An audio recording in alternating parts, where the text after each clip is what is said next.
It's about history. It's about preservation. It's about sense of place here on Eastern Long Island. With Esperanza Leon, I'm Irwin Levy, and this is Our Hamptons.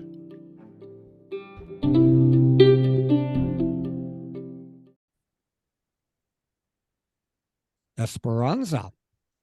Hello, Irwin. Good morning. Good morning. And yes, we tend to do this a lot of times in the afternoon, but for some good reason, day to you. yes, a good day. We are doing a 9 a.m.er today for whatever various reasons, mainly because we have a very special guest today that I'm looking forward to. You know, Esperanza, the main streets, the downtown areas, have been a frequent theme on our Hamptons. We've touched on it. You know, we even touched on it on our on the episode that actually closed our first season all those months ago. Places we miss, you know, the downtowns, how different they've been. And in that vein, we've brought in a realtor, broker who has really specialized in the commercial end of real estate throughout the whole East End. And no better time to introduce him than right now. So let us introduce Hal Zwick. Hal, good morning. Welcome. Good morning. Good to be here today. Thank you so much, and thank you for taking the time to do this. Now, while Hal is a fascinating guy, we're not, and what he really is, we're not going to. And we can't make this a Hal Zwick personal interview, despite the fact that our fans are probably clamoring for it. But Hal, when you first got out here, just to give our audience a little bit of background, you came out here, you said, about 22 years ago. Am I correct? Actually, it'll be 25 years in June. Oh, okay. So you've reached the quarter century. Yeah, wow. At that point, I was told that you're not a local until you're here for 25 years. Is that how it see works? If I'm considered a local come this June. I full disclosure, Esperanza, when Hal and I had a little conversation before this episode aired, I gave him a certain Queens vernacular with the acronym NFW. You know what that stands for in terms of Hal being a local. So, but anyway, we can all romanticize that as we do. So you've been out here for 25 years. So, and before we get into the whole thing, which is going to be the subject of this episode of Our Hamptons, the downtown areas and everything else, you actually own two very well-known, popular businesses out here. And was that when you first came out here, Hal? Tell us. Yeah, I came out in 98. And then at the end of that year, I actually purchased the Bookhampton stores. Wow. In East Hampton and Southampton. And I purchased the Snowflake. Then a year later, I purchased the Paradise in Sag Harbor and opened up the bookstore there. Wow. That is so not only do you have, not only is your lane commercial real estate professionally now, you really started out as a merchant in a sense out here. So I'm going to make the educated guess, Esperanza, would you agree that probably served Hal well? For sure. Oh, yeah. absolutely. I would say that, I think that about commercial real estate out here in particular, it makes you even more familiar with your terrain, right? I had owned businesses, I had owned real estate, and was involved in the restaurant business, which to this day is still one of the cornerstones of commercial activity out here. Especially based on the turnover of the restaurants out here. I was just going to say, because the restaurant business out here is a very challenging one. Exactly. And I think even last year alone, we were involved with 15 restaurant and food takeout places. Oh my gosh. Wow. So Hal, your arrival was sort of, there was an article Esperanza and I both read, we forwarded to Hal, just that I found randomly while doing some research, a New York Times article from 1995. So this was it was before Hal got out here, but it was basically about the downtown areas, specifically East Hampton, but it touched on Southampton as well. And even in 95, which I really found this hard to believe. Now, I've been out here since 89. Esperanza's lived out here since she's 5 years old. But So that already, was, yeah, about 89. No, I'm kidding. yeah, exactly. Yeah. Esperanza is very well preserved. She looks far younger than she claims to be. So I've never actually, but we don't discuss ages on our Hamptons. I mean, Coach was already here. Donna Karen was already here. So Well, remember, Zona, Coach was an outlet right? store, Okay. and really Ralph Lauren, before I got here and when I got here, was really the key national retailer. And then things started to explode in the early 2000s. Mm-hmm. I would say after the 9/11 mini recession, Yeah. up until 2008 is when everything exploded and buildings were being sold, leases were up, landlords realized the national people wanted to come out here, and rents tripled. Yeah. Don't you think that, I mean, my recollection is that this changing face of Main Street really started, in my opinion, in Southampton before it started in East Hampton. And then it kind of has traveled to East Hampton to be so explosive. And now Southampton feels a little more hometowny than even East Hampton is now. I don't know. I just feel like it was an earlier influx in Southampton. But it's interesting, East Hampton had a little more of the luxury retailers and more of a year-round weekend population. So the national retailers that had stores in both places, it used to be that East Hampton accounted for about 60% of the sales and Southampton 40. It's evened out a little more now. Mm-hmm. The retailers looked for East Hampton first, but because the stores were larger and the rents were higher, that's when they went to Southampton, and Southampton ended up building a very nice mix of retailers. Also, Southampton has a lot of smaller stores versus East Hampton. It allowed the out-of-pocket rent to be less, so it allowed more people to try the Hamptons, and Southampton's a larger retail district as well. Yeah. So there's more stores. That Main Street is larger, Job's Lane is larger than Newtown Lane. You have Hampton Road, you have Windmill and Hill Street. So Southampton actually was almost, there was so many empty stores up until the pandemic. And when the pandemic came and everybody wanted to be out here, everything got filled up. And Southampton has become a vibrant, totally vibrant retail community. Yeah. Equal to East Hampton these days. Yeah. Well, vibrant, but seasonal still, no? It is going back to being seasonal. All of the retailers and the restaurant people said every week after Labor Day, there were less and less people here. Definitely. So there was less people in the retail stores, less people in the restaurants. Come Friday, there was more people out here because they were able to split their work between the city and here. So the weekends were much busier. It was busy through this week. We do expect that we're going back to almost pre-COVID levels now. Yeah. So like any holidays tend to bring the exactly, but it's going to be quiet for January, February, March. Even a lot of the retirees at least go to Florida or someplace warm for like after the holidays for the winter. Office demand has now gone down, which you couldn't find an office. That is something I've just heard of, like 6 office tenants that are not renewing. Also the galleries, most of them that came out just at COVID are leaving. Yeah. The auction houses and those things. Yeah. Galleries. Right. Yeah. It's interesting, the changes, but that changing face, I wondered also if you could touch on, I mean, I don't know Southampton as well, but East Hampton, I'm thinking about East Hampton being both Main Street and Newtown Lane, historic districts.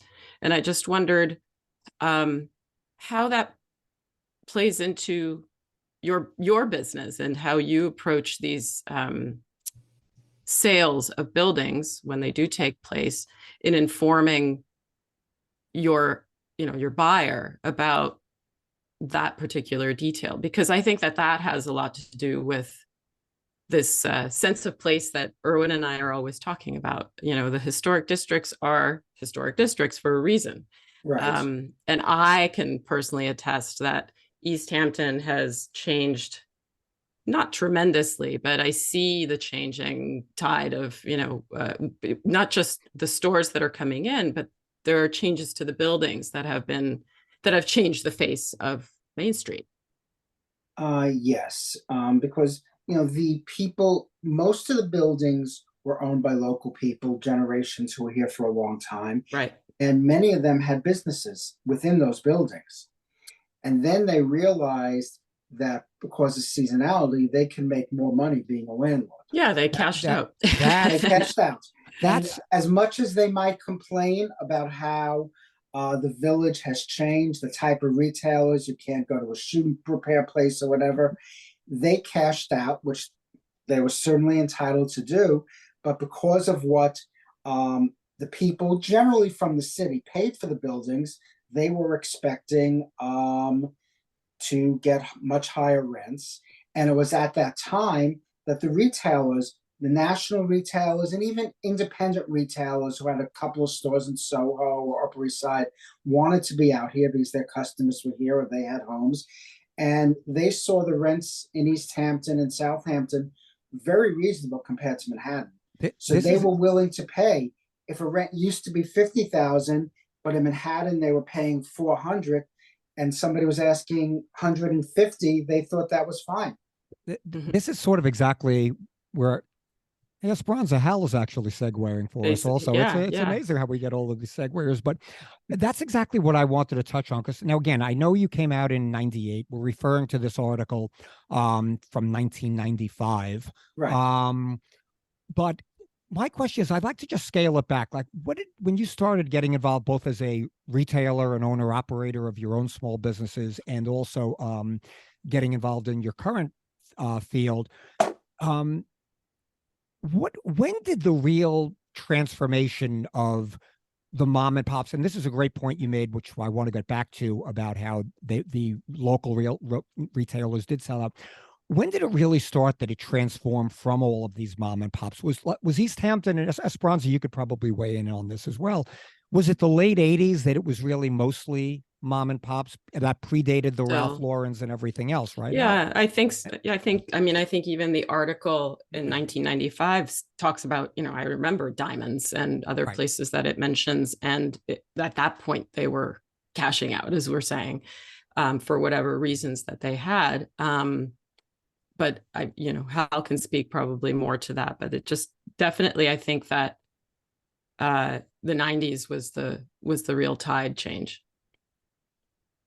Hal? Right, because the seasonality was still very prevalent back in the 90s. And quite honestly, the local families and the local businesses were really working hard. And whatever profits they made over the summer, they basically ended up giving back over the winter. Right. But I'm sorry. I'm curious about one thing though, because seasonality wouldn't really affect a hardware store per se. Yes, it does. Because because I actually, know if you look in the hardware store, the city people, whether it's weekend people or the seasonal people, they shop in the hardware store continually. So the business is still focused. Yes, the hardware store is year round, but like the hardware store in East Hampton, he keeps his staff year round. Yes. And he's very good to his staff. He owns the building, but his taxes don't change. But still, a majority of his sales are April through October. No, I understand that. But my point being that it used to be a downtown that you could just go and get your necessities. And so there was all nowadays people have to travel distances to do that, or they just order on Amazon or whatever it is. Right. I mean, do you think that has something to do with stores? Whereas even when I moved out here, you had in Amagansett, you had that, I forget the name, the great clothing store that just appealed to everybody. La Carubas. Yeah, La Carubas. It was something else for a long time. But yes, but the La Carubas still own the building. Yes. But you don't have clothing stores that are owned by the locals with a local shop. They go to Riverhead or they buy online. Yeah. And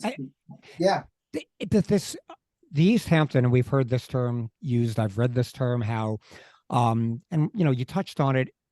it's predominantly, for lack of a better term, it's a high-end mall without a roof at this point. And we're going to get into, as we move along, the best for Trey, the New Star columnist, and the Anchor Society will hold that for a bit later on. But it was just fueled by all of this. Now, that 1995 article, just to give our audience a little bit of perspective here, talked about how the price per foot in Southampton at the time, $35 to $45, a little bit higher maybe in East Hampton. Just to give and again, this is going to sort of parallel the national chains, the New York City influx of money coming in. The price points today in a place like an East Hampton Village or a Southampton Village, how does it compare? You already brought up New York City, but what about an upscale Up Island suburb, a Long Island suburb that's more Up Island, Roslyn, areas like that are like the American Manhasset, yes, the Americana. Right. That's about the same because they basically they're a little softer in the summer, but I will, in fact, because my sister lives over there, so when I go there, I will drive through Americana and I will see what stores are there, and it's every store that's in East and Southampton is there. And then also a lot of the stores that came to look here but decided not to come here are there. Yeah. So that they actually can end up paying a little more depending on the size of the store.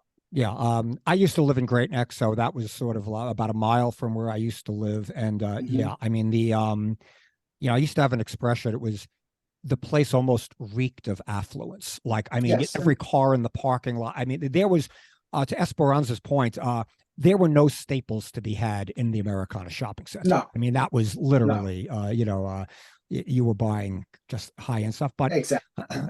But so the price per foot it's comparable to an Americana, still not New York City levels. But, but to your point, a lot of these stores just wanted, Ralph Lauren comes to mind, wanted a presence here. They were, in a sense, Hal, I'll put this question to you. Were they willing to, no one goes into business to lose money. We understand that, but was the presence unless it's a tax write-off? Yeah, right. Okay. Or just a marketing expense. But was it for these retailers? It was possibly just they wanted the presence, and it didn't. The real, whether they were in the red or the black in the physical space, was almost secondary. Would that be a fair statement? Up until the recession in 2008, it was important for them to be here from a PR perspective, from a marketing perspective. And was it the most profitable stores in the network? No. Right. That did change after the recession, where they did not want to lose money, which is why after the recession, you did see a lot of the very high-end nationals, the Hermeses, the Gucci's, right. They all left and did not come back, until, before the pandemic, to be honest with you. Right. So, and what we had was, after the recession, we had a lot of independent retailers who might have had from 1 to 15 stores. They were in Soho, they were in Palm Beach, they were in select areas. They opened up out here and they made money, not much money, but their overhead was less. They didn't have a big corporate structure. Their customers were here, sometimes the owners of the store. And that's a big thing.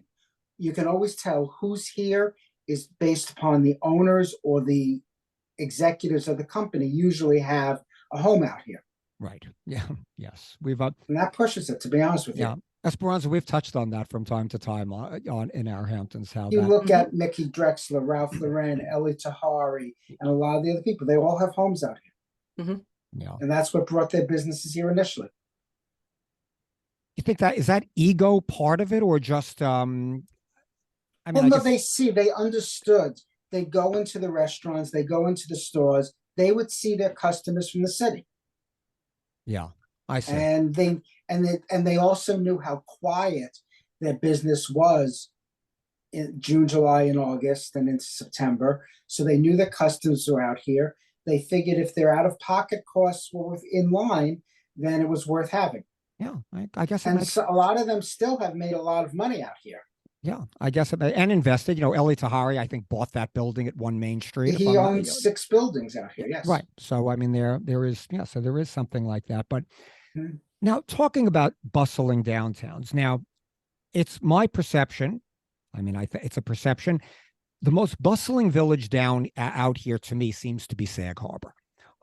In terms of just, we'll call it, Esperanza, you think this is a fair term? Like the energy on the streets seems to be higher in Sag Harbor. I don't know if that's due to the Well, nightlife. here's the reason. There are more 35 years ago, restaurants. they put a sewer system in. That allowed for wet use, More just more like in the restaurants, city. yeah. So you have the restaurants and you have the food takeouts. It is a destination because of that. And also the character of the retailers, you don't have the very, very high-end retailers there. And it's more of the independents, they're moving in, believe me, Right. the Faraday and other people, but you don't see the Gucci's and the Pradas there. But it really has to do with the sewer system. Bay Street Theater attracts people. What they've done in Sag Harbor Movie Theater, the church. There's social reasons to go to Sag Harbor, but it all surrounds food. And that is why West Hampton Beach transformed its local downtown, because their sewer system has now been connected. Southampton and East Hampton are desperately trying to put sewer systems in.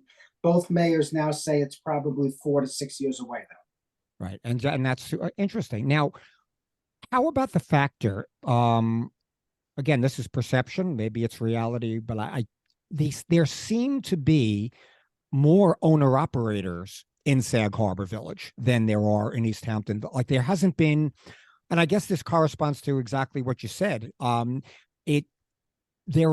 There's less of a New York presence, less of those. I remember in the off seasons at East Hampton Village, Esperanza could speak to this also, when some of these stores would close down, because it became a term called pop-ups. Every for rent sign said 212. They were all Right. New York City owned. Sag Harbor, you have the variety store. I think In Home probably owns their property when they In Home were was forced out. actually renting in East Hampton, Right. and their rent was going to go way up. So they looked for a building, and they purchased their building about 23 years ago. Yes, yeah. That was Sylvester and Company is a mainstay in Sag Harbor for about 30 years. The general store, obviously Scavoni's and the hardware Right. store, and those are big chunks of real estate. Wow. And you have the Kite store and a few of those stores over there. It is evolving though, because city people, like the Faradies and Love Shack Fancy and other like independent type retailers, as soon as there's an opening, there's a bidding war. Wow. We are getting the rents in Sag Harbor, the cost per square foot, to be honest with you, we're getting higher than East and South. Oh my gosh. Because of supply and demand. And then the stores aren't that large either. Yeah. Wow. For the most part.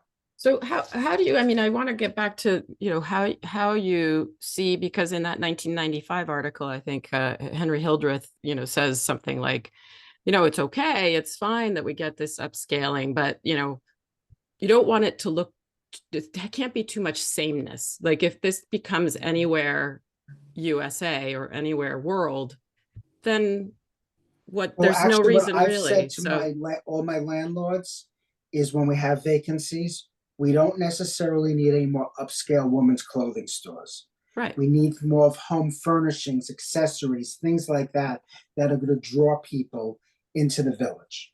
More unique things also. Exactly. It becomes, if we want to have gap here, then it does become the outdoor mall. And again, going back to the what I mentioned about historic districts, and Sag Harbor is probably one of those as well. It starts really changing the face of even just the facades. They're completely changing. So it's no longer the same historic little village, and that's I fear for Sag Harbor. Yeah, but even all the villages, their architectural review board or design review board, whatever they're called in each community, they do monitor things. Not enough. Might have more glass, frontages. Thank you. Exactly. Yes. Yes. Yeah. These, by the way, Esperanza, Quite a somber Our Hamptons episode, I must say. No, not at all. Not at all. But it's, these are really important There- matters that there- I think we all care about where we live, and we want to be in a place that is actually, as you were saying, vibrant, but also vibrant the year round and vibrant for everybody. Yeah. Well, if you look, we received so many phone calls. We want to open up just a hamburger takeout in East Hampton. Right. There's no place to open it. No. Until there's a sewer system. Yeah. So once the sewer system comes in, which is a few years off, and believe me, Jerry Lawson, that's his top priority. Yes. But there's a lot of red tape, obviously, and there's a process with Suffolk County and so on and so forth. That will change it, because once we have a sewer system in both east and south, that will bring in some more restaurants and a lot more, even takeout. And takeout appeals to everybody. But there is like this overview I have, and we could touch on this in a lot of ways. We did an episode on Bridgehampton Commons where it's the 50th anniversary of Right. Bridgehampton Commons, and the article we referred to how there was really no other place for a Bridgehampton Commons. It wasn't going to be in the sort of the upscale Southampton / East Hampton, especially circa 1972 when it came to being, but Bridgehampton was the likely place. And then Riverhead assumed, the big box stores and everything else. But East Hampton and Southampton, and we're discussing Sag Harbor also, which has the big difference being the sewage system, which really is illuminating. So funny, I always knew about that issue, but the way you put it really illuminated so much of why it's perceived to be the more vibrant. But the East Hampton and Southampton always had this more upscale kind of vibe, and the New York City staples. Yes. So yeah, I mean, each place had its own, to Esperanza's point, how we're trying to preserve their personalities. Each one of their personalities have evolved. Right, right. And they become, that's what I was trying to get at also, Right. is that sameness, because now, in East Hampton, people are like, well, why isn't this more like Sag Harbor? And it's like, well, because Sag Harbor is Sag Harbor. Right. And East Hampton had always had its own character, and then it changed. And then Southampton is something else as well, so it's like each village and each town has its distinctiveness. Absolutely. And we want to maintain that. Yeah. And even Bridgehampton is evolved. Yeah. Well, Bridgehampton used to be completely. more insurance and antique places. Right. The antique places have basically moved on. The insurance agencies have moved on. And some traditional retailers have started moving into Bridgehampton in the last few years. Yeah, it's actually fun to go to Bridgehampton now. Yes, but there's more of a reason to walk the street in Bridgehampton. Yes. Yeah. But Hal, and again, talking about how Southampton, East Hampton, I'm not going to say they're mimicking each other, but it's Southampton and East Hampton are closer than Southampton is to Sag Harbor in terms of the vibe and everything else. But I think it could also be said, I mean, this is not just a regional issue. I mean, and you travel where you can go in Europe. You go down, you travel in London, you travel in Paris, you're going to see the same stores that you see in Americana. And that's exactly. The world, part of it, I think, is globalization. Globalization. I mean, the world is a smaller place. It's shrinking. And so the sameness that Esperanza is referring to here, in fairness, is not just the sameness to this region. It's Main Street Tokyo looks probably like Main Street East Hampton. Well, even the last few years, there's been a dichotomy between South and East Hampton and Palm Beach. Yes. Whereas galleries, retailers, even some restaurant people, they basically realize that Palm Beach has exploded with, COVID as well. But a lot of the Hamptons people are in Palm Beach, over COVID for the last 2 years and even in the winter. Yeah, exactly right. Yeah. We should probably start moving towards wrapping this up. And I think this is sort of, Esperanza, I think this is sort of segueing very naturally into this. Yes, our Hamptons audience, we do have a little bit of an outline here, and we were hoping it was going to segue naturally, but I think it has. Now, the Anchor Society, and Esperanza and I have discussed this. This is Bess Rattray's project. They've spoken to me about this. Okay, perfect. So they've called and they've asked for potential locations, so on and so forth. Yes. But just before we get it, just to give a background, so our audience is clear as we start to wind this down. The Anchor Society, and I'm in a very basic definition, Hal and Esperanza, I'd say it's sort of the goal of bringing a general store to our downtown via government involvement, potential use of community preservation funds, what have you. If it's a historic building, yeah. If it's a historic building, Esperanza, correct. And this is something that goes right back to our episode 1. You know, Paul Goldberger, the first episode we ever did for our Hamptons. We're not a museum, you know, and it's normal human behavior to romanticize the past. We all do it. We did it on this episode, quite frankly.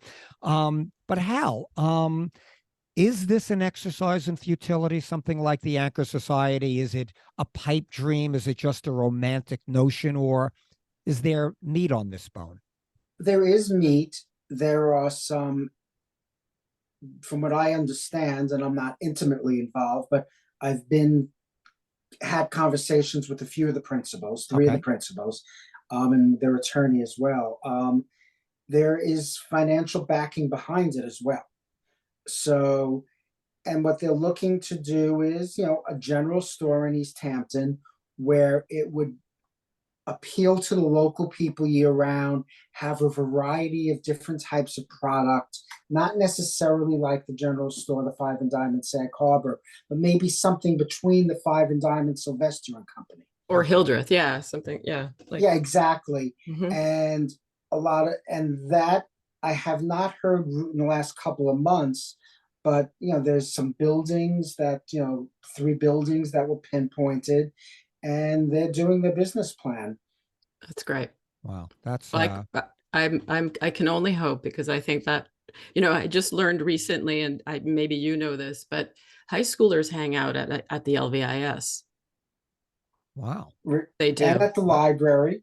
Yeah, but I mean the LVIS, they go thrifting, right? I mean, it's this is like an Our Hampton scoop. Esperanza. I know. And I loved hearing that. But I think that's part of this whole vibrancy of a community, is offering places for all ages to go, hang out, purchase things. You know, that's part of our community life, you know. Yeah, I mean, Esperanza, I remember you alluding to that when you were growing up here and walking to the hardware store and buying those bracelets to the Madonna bracelets, era. You know, so I mean, it's it is sort of a natural progression. Yeah, I mean, I think we'd all sort of like to see this. Sort of a Back to the Future kind of vibe. Look, every place evolves, every place changes, and it's not, again, it's not just a regional issue. It's a worldwide and we go issue. through ups and downs with the economy. Right. You know, we're now going to be post-COVID, and maybe have 23 might not be as good a year from an economics perspective. We're going to see what happens when some of these high-end leases are up. Yeah. We don't know. You know, they've done well to date, but now that we're back to greater seasonality and, you know, economic downturn, we'll see what happens with leases that are up in a year or two. Right, because we've seen, you know, while we've seen some come back year after year, we've also seen, you know, we've seen a Tiffany's that came and went and things like that. So and they were here for 10 years. Yeah, and it wasn't such a blip. It was actually a pretty I can't believe that. Then I didn't realize. But no, wow, that was, as long as we don't lose our movie theater. Yes. That will be there. The owner of that theater, I've had conversations with him. He will guarantee that stays a movie theater. Hooray. Wow. And looking forward to hearing what happens in Southampton there. Well, exactly. Southampton, they are going to make it a movie theater, a place for concerts, local events. From what I understand, he wants to see if we'll get approval to put a rooftop restaurant. Who knows? Well, listen, but at least it will be an entertainment venue, sort of like Sag Harbor. Yeah, there's movies, there's events, there could be concerts, you know, smaller concerts, which will attract people to the village. Yeah, anything that contributes to that vitality of a community, and it helps the restaurants as well. Yeah. And and I think Esperanza's word in there again, maybe the most common theme of our Hamptons of all, community, because at the end of the day, that's what we are. That's what we want to be a part of. And it's just about that sense of place, and Right. let it be so. Hal Zwick, anyone that wants to reach Hal Zwick, it's hal.zwick@compass.com. He is the go-to in commercial real estate on the East End. And I think a lot of what he brought out sort of expresses that. This guy had some good inside dirt, Esperanza. He really did. So Hal, thank you so much for visiting our Okay. Hamptons. Thank you. Take care. Thank you for your time. That was great. Bye. Bye-bye. Thank you.